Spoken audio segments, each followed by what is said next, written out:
Don't you dare boss me around because you're a contract worker. Working as a contract employee, I was verbally abused like this by a client's employee. At that time, I was furious, but I could never have anticipated the twists and turns that followed. My name is Ethan. When I was a kid, my family, to put it bluntly, was poor. We became poor because my dad had co-signed a loan for a friend. This friend had said he needed money to start a business and asked my dad to be a guarantor. However, the friend's business failed, and he disappeared, leaving only the debt behind. Since then, our days were filled with cutting costs to repay the debt. We couldn't afford toys or games, and I remember watching enviously as my friends played with their new toys. I begged my parents, but they always said they couldn't afford it. I believe they wanted to buy them for me, but we just didn't have the financial means at the time. Still, as a child, I was quite upset about not being able to have what I wanted. Around that time, a particular game became a huge hit. Everyone seemed to have it, and it was the talk of the day, every day. I desperately wanted that game and kept nagging my parents, but the answer was still no. Eventually, my frustration reached its peak, and I yelled, "Why won't you buy it for me? You're so stingy." After that, for several days, I barely spoke to my parents, and when I did, I said terrible things like I wish I were part of a different family, and I hate being so poor, I want to change my parents. But after saying those things, I also felt a sense of guilt. I never really wanted to replace my family. It was just something I said in the heat of the moment. I knew my parents weren't mean for not buying me things, and deep down, I loved them. My dad was kind and would play with me despite his busy schedule, and my mom was reliable and strong in tough situations. Eventually, overwhelmed by guilt, I decided to apologize to my parents. "I'm sorry, I don't want anyone but you as my parents." When I said this through tears, my parents smiled warmly and forgave me. "I love you very much, Ethan. We're sorry for making you suffer because of our poverty. I'm glad that you're our child." My parents hugged me tightly. This incident deepened our family bond, and I learned to cherish my parents more. Later, my parents managed to pay off the debts, allowing me to continue my education through high school. In my senior year, when it was time to decide on my future path, I chose to work instead of pursuing further education. My parents said it was okay to go to college, but I had no particular desire to attend. I thought it would be pointless to follow the crowd to college without a clear goal. Moreover, I wanted to relieve my parents of their struggles as soon as possible. I wanted to repay them for raising me. After job hunting, I received an offer from an advertising production company, and my journey as a working adult began. Since joining the company, I have worked extremely hard. It was challenging, even more than my student days. I made many mistakes, but fortunately, I had supportive supervisors and colleagues who helped me learn the ropes. Gradually, I began to achieve results and gained recognition from my boss. I was promoted and experienced managing major projects. I even handled TV commercials, some of which became big hits. Correspondingly, my salary increased. On the personal front, life was fulfilling too. Firstly, I could buy gifts for my parents with the money I earned.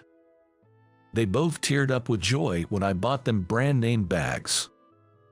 Additionally, I reconnected with my high school classmate, Madison, at a reunion, and we began dating.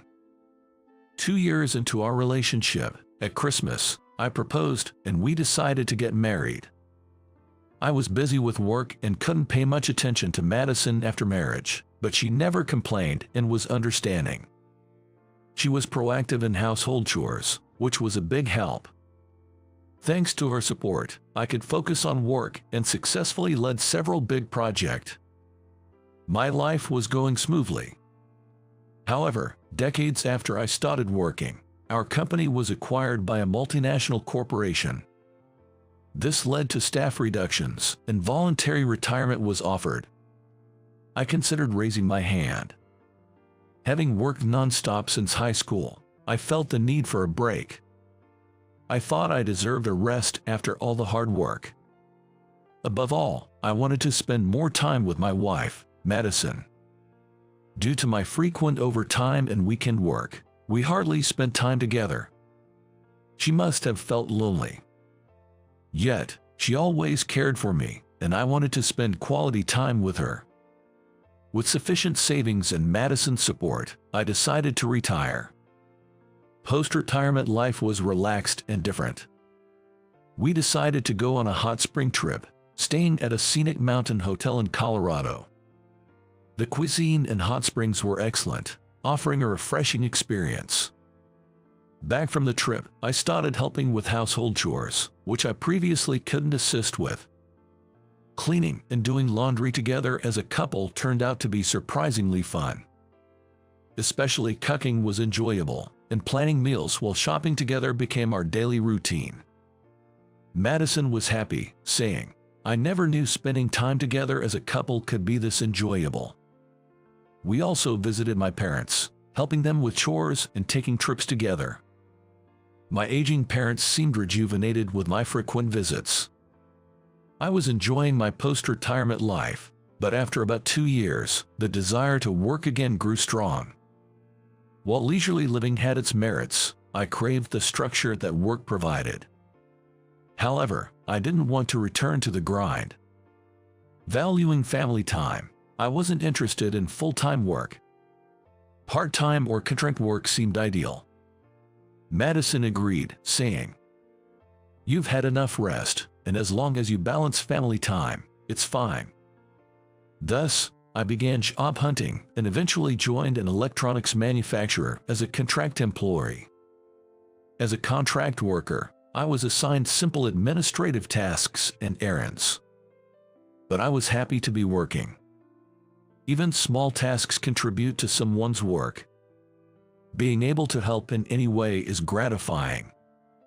Madison noticed my renewed energy, saying, "You seem more vibrant since you started working again.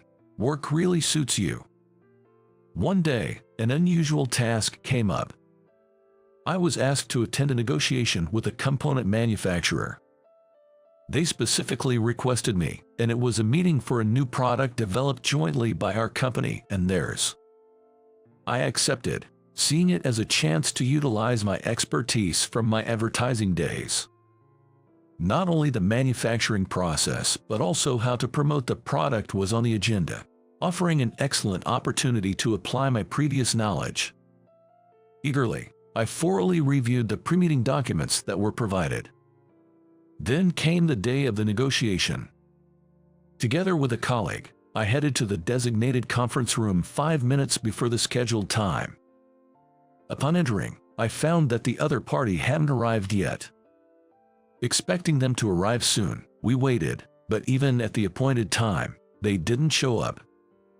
Just as I was wondering what had happened, an employee entered the room and informed us that the other party was running late due to a train delay. Train delays are unavoidable, so we decided to wait for their arrival.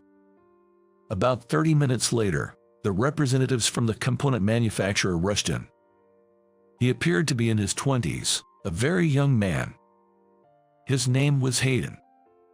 He was a recent appointee in charge of our company. A bitter feeling spread in my mind. I had never spoken directly to Hayden, but I had seen him a few times around the office. He was in negotiations with one of my colleagues, and I remember him being condescending and blaming my colleague. "Why can't you do something that simple? This is the problem with employees from low-tier colleges," he had said. "Hayden's company is an important client for us." He took advantage of our inability to push back, speaking down to us. Moreover, he seemed to be an elite employee from a prestigious university, someone who discriminates based on education and status. His behavior was appalling, and hearing him nearby made me angry. After that meeting ended, my colleague was quite downcast, so I comforted him by saying, "You shouldn't worry about what someone like that says." As a result, I didn't have a good impression of Hayden. Being a high school graduate and a contract employee, I expected he would discriminate against me too. True to my expectations, Hayden gave me a cold, disdainful look when he saw contract employee on my name tag and then ignored me completely. On the other hand, he was polite to my full-time colleagues, the department manager Brad and the section chief Mike. Unfortunately, department manager Nathan is delayed. He was supposed to join us here after arriving on a different train, but his train hasn't arrived yet. He explained, apologizing sincerely, a stark contrast to how he had treated me.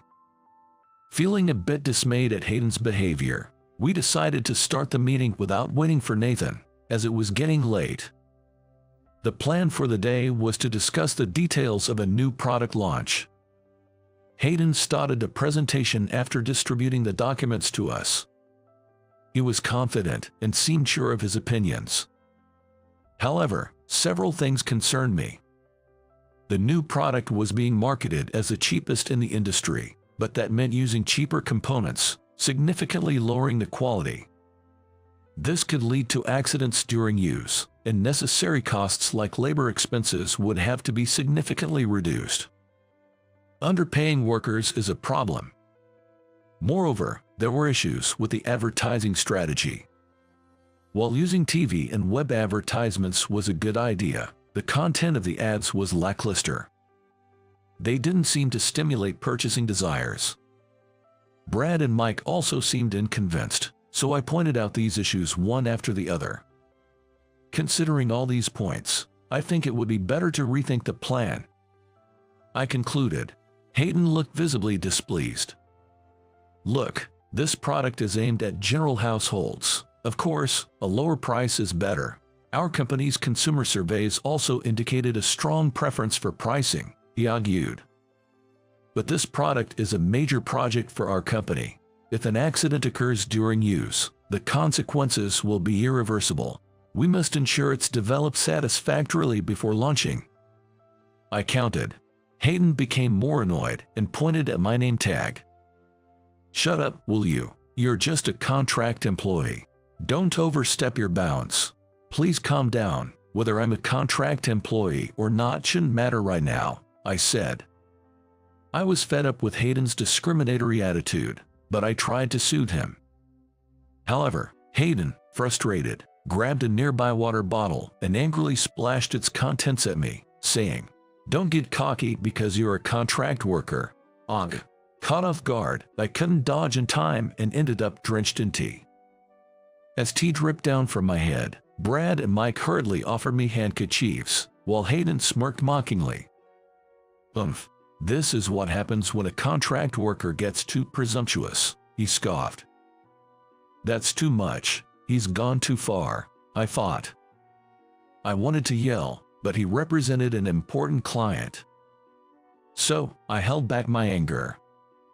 Just then, the door to the meeting room opened and Nathan walked in. "I'm terribly sorry for being late. What exactly is happening here?" he asked, sensing the tense atmosphere and looking confused. When Brad and Mike explained the situation, Nathan's face turned pale. "What have you done? Apologize immediately," he scolded Hayden, but Hayden was still mumbling, "But he's just a contract employee." Nathan then revealed a shocking fact to Hayden.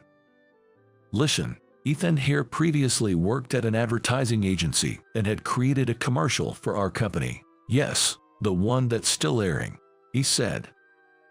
Hayden's eyes widened. "What? He made that commercial?"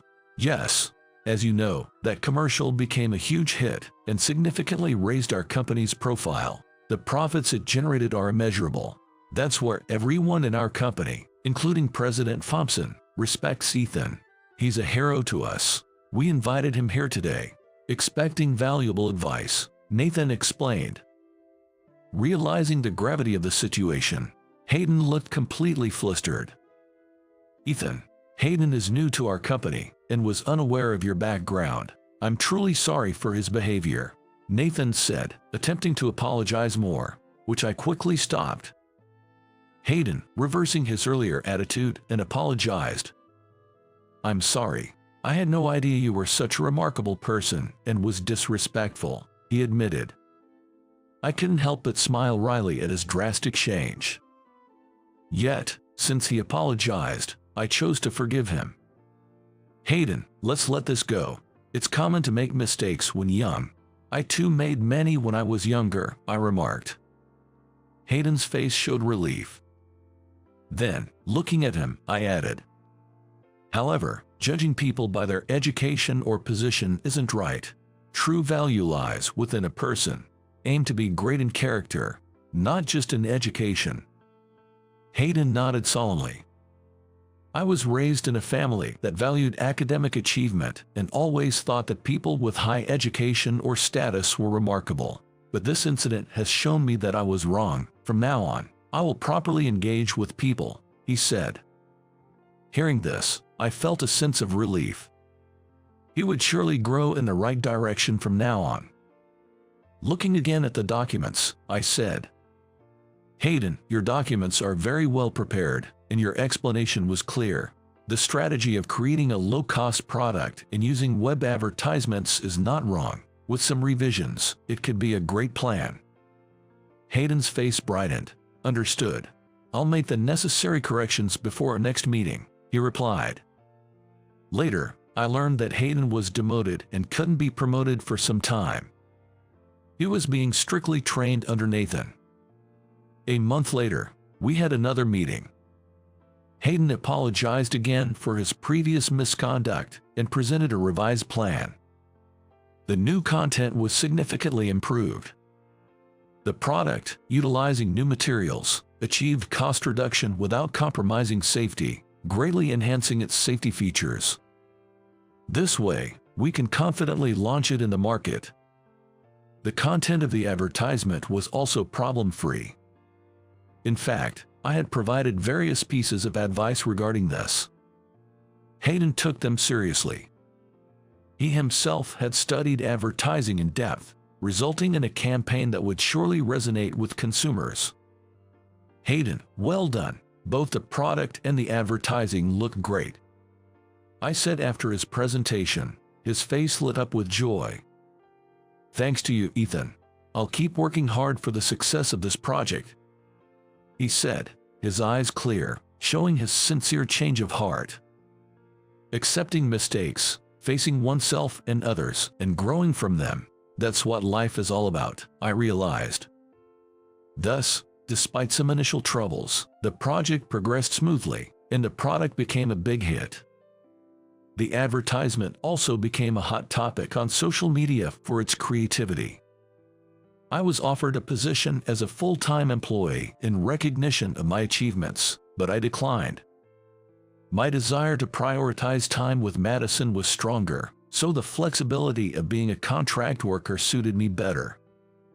Having wrapped up a major project, I planned a trip with Madison and my parents. Madison gets along well with my parents, so she immediately agreed.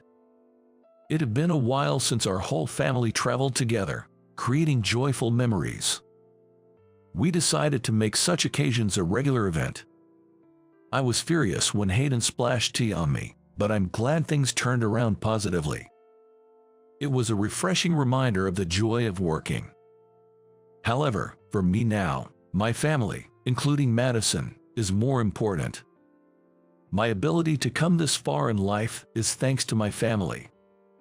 For the rest of my life, I intend to cherish the time spent with my family.